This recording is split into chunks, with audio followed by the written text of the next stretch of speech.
Railway group D exam 2022 के लिए जी के जी एस यानी कि सामान्य अध्ययन की महत्वपूर्ण सीरीज में अभिनंदन। तो जी हाँ, टुडे की सीरीज हमारी 13 है। इससे पहले हम 12 सीरीज लगा चुके हैं। यदि आप लोगों के द्वारा नहीं देखे गई हैं तो वीडियो के डिस्क्रिप्शन बॉक्स में लिंक है और आई बटन पर भी आपको लिंक मिल जाएगा। वहाँ जाकर बेहतर तरीके से सभी सीरीज को देख सकते हैं।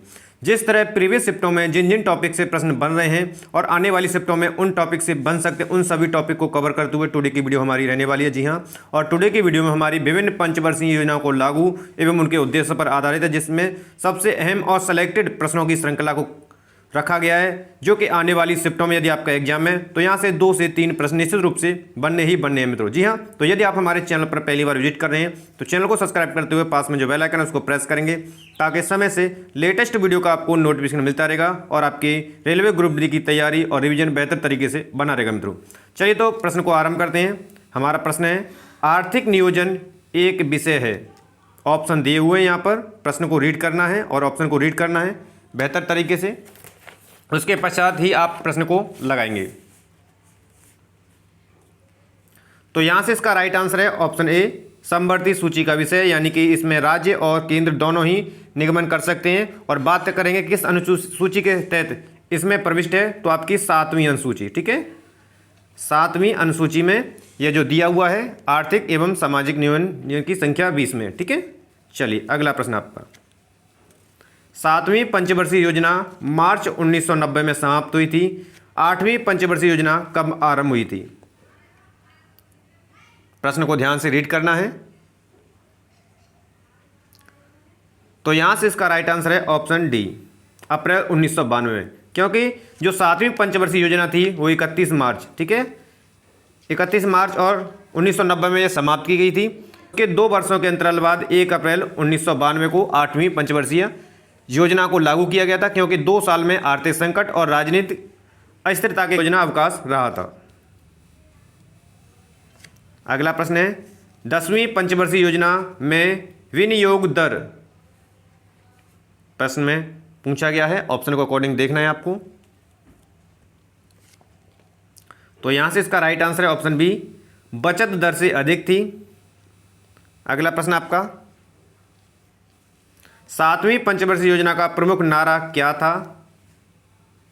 जो 7वीं पंचवर्षीय योजना थी उसका प्रमुख नारा पूछा गया है।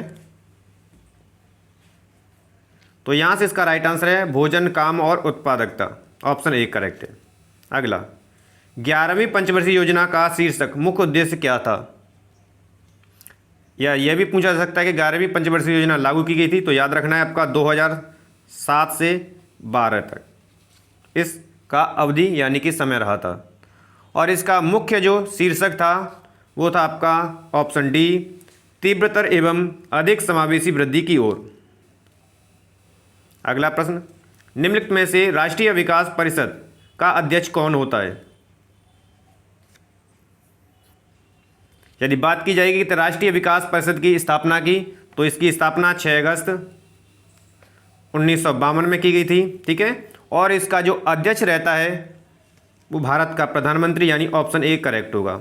और जो सदस्य होते हैं वो कैबिनेट मंत्री सभी राज्यों के और केंद्र शासित प्रदेशों के भी प्रशासक इसके सदस्य होते हैं। ठीक है, अगला प्रश्न, भारत में संपोषणीय विकास का लक्ष्य सर्वप्रथम किस पंचवर्षीय योजना में अपनाया गया? तो यहां से इसका राइट आंसर है ऑप्शन बी, चतुर्थ पंचवर्षीय योजना में। अगला प्रश्न आपके लिए, 10वीं पंचवर्षीय योजना के दौरान समृद्धि दर अधिकतम थी। या यह पूछा जा सकता है कि 10वीं पंचवर्षीय योजना लागू की गई थी, तो यहाँ से भी प्रश्न बन सकता है। तो याद रखेंगे 2002 से 2007 तक इसका जो है समय रहा था 10वीं पंचवर्षीय योजना का। तो यहाँ से जो राइट आंसर होगा वो आपका ऑप्शन ए हो जाएगा करेक्ट, दलहन एवं तिलहन में। ठीक है, अगला प्रश्न, वर्ष 2002 में सकल घरेलू उत्पाद में वृद्धि 10वीं योजना में निर्धारित लक्ष्य की तुलना में हुई थी। ठीक है, इस तरह प्रश्न पूछा गया है। तो यहां से इसका राइट आंसर क्या होगा? तो राइट आंसर आपका होगा ऑप्शन डी, संभावना से लगभग आधी हुई थी। जो लक्ष्य निर्धारित किया गया था इस योजना के तहत कि इतनी वृद्धि दर होगी, यानी कि 8.1%, लेकिन इसको प्राप्त किया गया था 5.1%। ठीक है, लक्ष्य को ही प्राप्त कर पाई थी, यानी कि संभावना से आधी रही थी। अगला है, निम्नलिखित में से किस पंचवर्षीय योजना में मानव विकास को सारे विकास प्रयासों का सार तत्व माना गया है?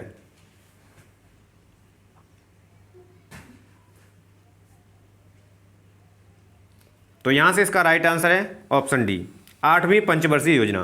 पूछा जाएगा कि 8वीं पंचवर्षीय योजना लागू की थी या इसका समय है या अवधि है, तो 1992 से लेकर के 1997 तक। ठीक है, और ये 8वीं पंचवर्षीय योजना किस मॉडल पर निर्धारित थी? राव मनमोहन मॉडल पर आधारित थी ये, और इसे कहा जाता है एलपीजी का सुधार भी इसी योजना को कहा जाता है। ठीक है, पूछा जाएगा कि एलपीजी सुधार के नाम से कौन सी पंचवर्षीय योजना जानी जाती है, तो 8वीं पंचवर्षीय योजना किस मॉडल पर आधारित थी? राम मनमोहन मॉडल पर। ठीक है, अगला प्रश्न, निम्न में से किस पंचवर्षीय योजना में आत्मनिर्भरता पर अधिक बल दिया गया है?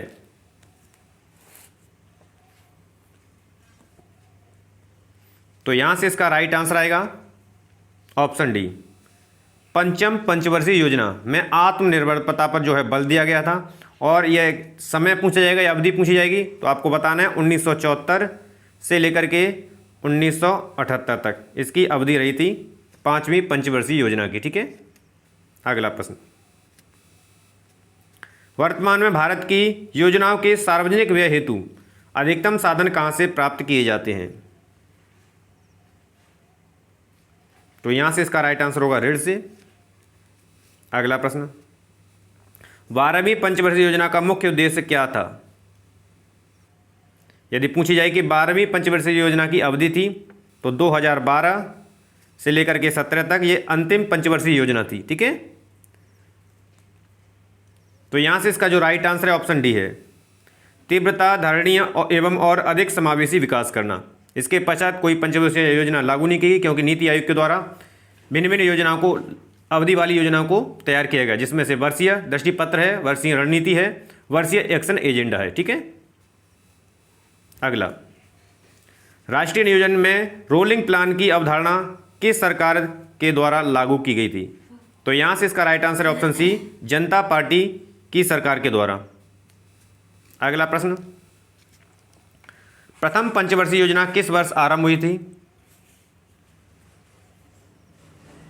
तो पहली पंचवर्षीय योजना जो आरंभ हुई थी वो 1951 से 92 में आरंभ हुई थी। पूछा जाएगा भाई कि इसकी अवधि कब तक रही थी, यह अस्तित्व में रही थी। ठीक है, तो ये जो अस्तित्व में रही थी योजना 31 मार्च 1956 तक रही थी। ठीक है, किस मॉडल पर आधारित थी? तो हेराल्ड डोमर मॉडल पर आधारित थी। ठीक है, सबसे ज़्यादा उद्देश्य इसका था, प्रथम पंचवर्षीय योजना का जो उद्देश्य था वो कृषि क्षेत्र का विकास करना था। ठीक है, अगला, नेशनल प्लानिंग कमेटी का गठन किसने किया था? नेशनल प्लानिंग कमेटी का गठन किसने किया था? यानी कि राष्ट्रीय योजना समिति। तो यहां से इसका जो राइट आंसर है ऑप्शन सी, सुभाष चंद्र बोस के द्वारा किया गया था। कब किया गया था? तो ये याद रखना, 1938 में। ठीक है, गठन किया गया था सुभाष चंद्र बोस के द्वारा, और इसके अध्यक्ष थे कमेटी के जवाहरलाल नेहरू, ये याद रखना। ठीक है, अगला प्रश्न आपका, योजना अवकाश की अवधि संबंधित है। तो यहां से इसका राइट आंसर ऑप्शन बी, यानी कि योजना अवकाश की अवधि याद रखना है आपका 1 अप्रैल 1966 से लेकर के 31 मार्च 1969। ठीक है, ये जो 3 वर्ष थे इसमें कोई भी योजना अस्तित्व में नहीं आई थी, इसलिए इसे योजना का अवकाश अवधि कहा जाता है। ठीक है, याद रखेंगे, या योजना अवकाश कहा जाता है। अगला प्रश्न आपके लिए,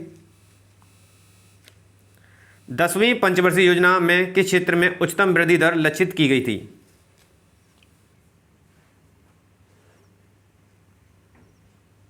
तो यहां से इसका राइट आंसर है संचार में, ऑप्शन सी।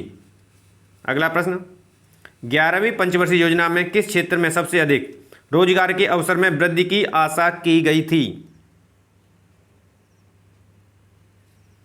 तो यहां से इसका राइट आंसर होगा निर्माण कार्य में, ऑप्शन बी करेक्ट हो जाएगा।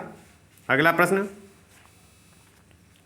20 सूत्रीय आर्थिक कार्यक्रम सर्वप्रथम प्रारंभ किया गया था।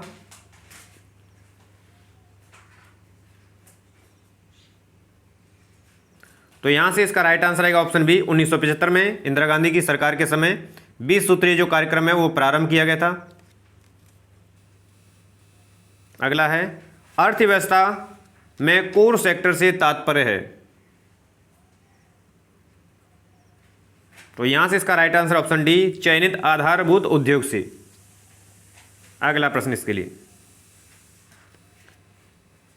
11वीं पंचवर्षीय योजना में सकल घरेलू उत्पाद की वार्षिक समृद्धि दर का लक्ष्य क्या था, यानी कि लक्ष्य रखा गया था।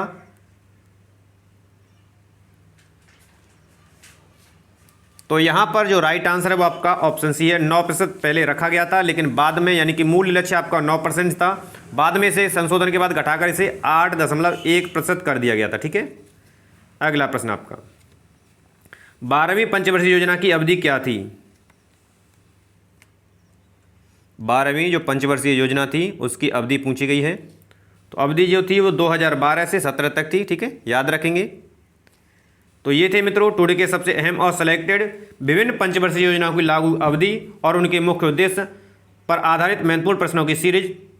तो सीरीज पसंद है तो मोर देन लाइक और शेयर करेंगे, और चैनल को अभी तक सब्सक्राइब नहीं किया तो चैनल को आप सब्सक्राइब कर लीजिए, ताकि रेलवे ग्रुप डी एग्जाम और अन्य एग्जाम के लिए भी आपकी बेहतर तैयारी और रिवीजन बना रहे मित्रों। धन्यवाद।